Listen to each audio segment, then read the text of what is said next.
What's up everybody, Avian here. So is it the end of Season 5 or is it Season 6? I don't know. A champion that I've kept up my sleeve to contend in ranked with is Soraka. She's just had some changes, although I don't really feel like these have affected the way that I play her in game. There's so much potential.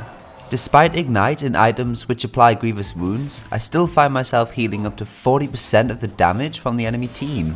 The changes have affected using Star Call to sustain, as enemies can often return harass when you try and use it, but I rely on the ancient coin passive and health regeneration to sustain as much as possible anyway.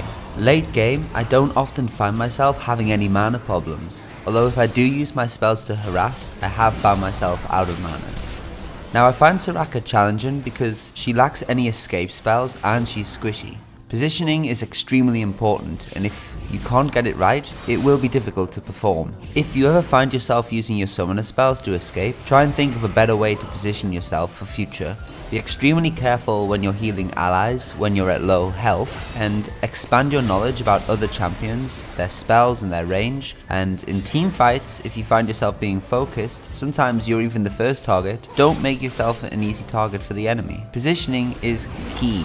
So to overcome these challenges with Soraka, you should follow my every command to achieve world domination. Summoner spells are Flash and Exhaust, and remember what I said before about using these. Runes and Masteries and item builds will be on the screen shortly, but remember that there's still time for the current masteries to change. I will keep you updated on these in the description below. For masteries I take 0, 18, 12. It makes my heals 10% stronger and gives my allies some bonus armor and magic resistance for 3 seconds. I have better movement speed and roaming potential, potion benefits, mana regeneration, improved cooldown reduction and gold income, and the runic armor that boosts your sustain by 8%, which will also tally with your allies' abilities and your ultimate and item build to aid on your survival. I also like to get the reduced cooldown on summoner spells and the lucidity boots, so Soraka can benefit from getting out of sticky situations as much as possible. The mantra I use for Soraka is that any damage taken is a heal wasted. I do not want to be taking any form of poke or aggression, and I constantly try and position myself with awareness of the range of the other enemy champions and the mobility of your allies. When you get in lane, try and stay within range of the minions to gain experience, yet stay away from any danger or poke, and cast out heal on your ally when it's needed.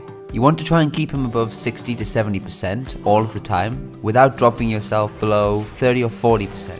If you're experienced and you're about to go back, 10 or 20%. If you're feeling ready to dodge death's door, that is.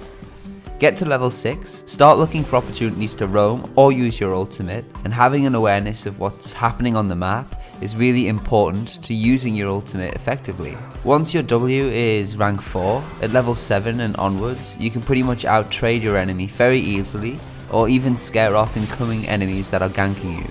So now that we've got the playstyle and optimization down, I hope you're going to stick around for the abilities and the items. Soraka's potential and abilities are epic. There are a lot of different item builds, and I've had a lot of success with starting at level 1 with an ancient coin, some health potions and a warding totem. I then upgrade to Nomad's Medallion, buy Sightstone and Boots of Lucidity as soon as possible. Pick up a Kindle Gem and then you've finished your core. After that you want to buy Giant's Belt or Crystalline Braces and be patient. At level 12 or soon after, you're going to finish your Warmog's armor and you'll benefit from Warmog's heart. Too long didn't read is that you're healing your allies intensely, yet you're out of combat because you're obviously going to be positioning well and your health bar will still be full. It's broken. Finishing off Medallion and the Sightstone to Eye of the Oasis, and proceed to fill the additional item slots with situational items such as Righteous Glory, Mikkel's Crucible, etc. The Kindle Gem should be upgraded to the Locket of the Iron Solari against AP enemies with AoE damage, Spirit Visage if there's one or more AP enemies with single target damage, or grab an Omnireca if you're against a heavy AD team. If you're truly unsure of what to take and why, just let me know in the comments below. Make sure your Google Plus account permissions allow me to respond to you and I will get back to you. Soraka's passive will allow you to run towards nearby allies who are low health, faster. This has allowed me to roam across to many fights on other areas of the map. Overall, your salvation is great for helping you position or escape difficult situations in game to maximize your healing. We all know of the unicorn's irritating map-wide team healing ultimate, and be sure to start healing your allies during periods of heavy damage as soon as the damage has started to give them that extra resistance buff and keep them topped up near 100%. I try and use my E to silence enemies at vital moments such as Katarina ultimate, or root enemies that are chasing me such as Riven, or yeah, you get the idea, right? Go and get half a dozen games under your belt of this wild unicorn, try out my item build and experiment with your fingers and thumbs, and have a good day. I hope you've enjoyed the quick guide. Be sure to let me know with a like and a comment below if you have anything to say. Next time guys, I'm off to make a cup of tea.